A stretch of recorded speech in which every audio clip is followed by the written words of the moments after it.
పెందుర్తి నియోజకవర్గం 88వ వార్డ్ గవర జగ్గయ్యపాలెంలో పత్రికా సమావేశం.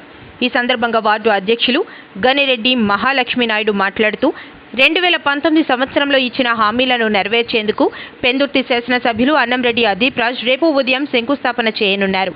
గవర జగ్గయ్యపాలెంలో స్కూల్ రోడ్డుకు 15 లక్షలు, దుర్గానగర్ రహదారికి 20 లక్షలు, కోటనవర కాలనీకి సీసీ రోడ్ల నిమిత్తం 20 లక్షలు నిధులు శాంక్షన్ చేయడంతో రేపు శంకుస్థాపన చేయనున్నారు.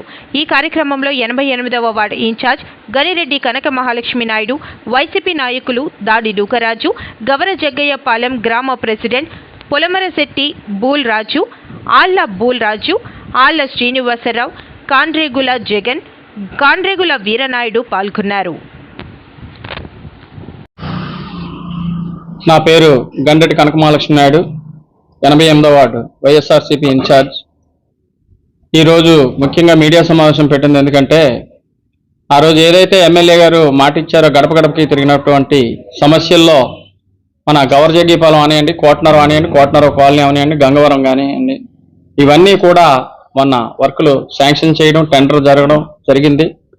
అది కేవలం ఎమ్మెల్యే అన్నంరెడ్డి అదీప్ రాజ్ గారి దృష్టికి స్థానిక నాయకత్వం ఏదైతే తీసుకొచ్చారో మా ద్వారాగా అవి ఇమీడియట్గా వర్కులు శాంక్షన్ చేసి గౌరవ మేయరు హరివెంకట కుమార్ గారి ద్వారాగా మన కార్పొరేషన్ నిధుల నుంచి ఏదైతే ఉందో జగ్గయ్యపాలెంకి అయితే ఇక్కడ స్కూల్ రోడ్ 15 లక్షలు, అలాగే దుర్గానగర్ ఏమో 20 లక్షలు, అలాగే మన కోటనర కాలనీకి వచ్చేసరికి 20 లక్షలు సీసీ రోడ్లు, అలాగే విలేజ్లోకి వచ్చేసరికి ఆ గ్రామంలో 15 లక్షలు.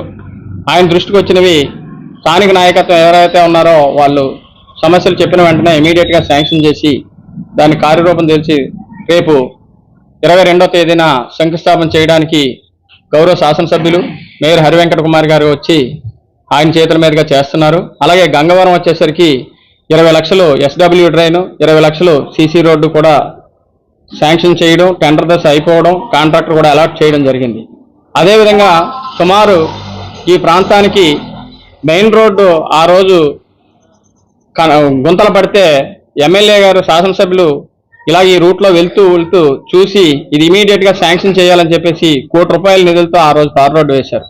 అదేవిధంగా దుర్గానగర్ నుంచి శాసనసభ్యులుగా ఎన్నికైన వెంటనే సుమారు 20 లక్షలతో బీటీ రోడ్డు వేశారు. ఆ విధంగా మళ్ళీ కొనసాగింపుగా ఇంకొక 20 లక్షలు బరెల్ గ్రౌండ్ వరకు కూడా సీసీ రోడ్డు వేయడం జరిగింది. అదేవిధంగా ఈ 40 సంవత్సరాలు ఉన్నటువంటి ముంపు సమస్య ఏదైతే ఉందో డ్రైనేజ్ వ్యవస్థ సరిగా లేక మన రామ్కి వాళ్ళది ఏదైతే వాళ్ళ లేఅవుట్ పక్కనే ఇబ్బందిగా ఉందని చెప్పేసి అంటే రామ్కి వాళ్ళ యాజమాన్యంతో కూడా చర్చించి అక్కడి నుంచి డ్రైనేజ్ మన ఏదైతే ఉందో వీరనాయుడు గారి లేఅవుట్ వరకు కూడా వేయడం జరిగింది. ఇంకొక 20 లక్షలు కూడా ప్రపోజల్ ఓకే అయింది, అది టెక్నికల్ శాంక్షన్ దశలో ఉంది. తప్పకుండా అది కూడా చేసి ఇంకొక 20 లక్షలు ఇక్కడ ఇంటర్నల్ సీసీ రోడ్స్ కూడా పెట్టారు.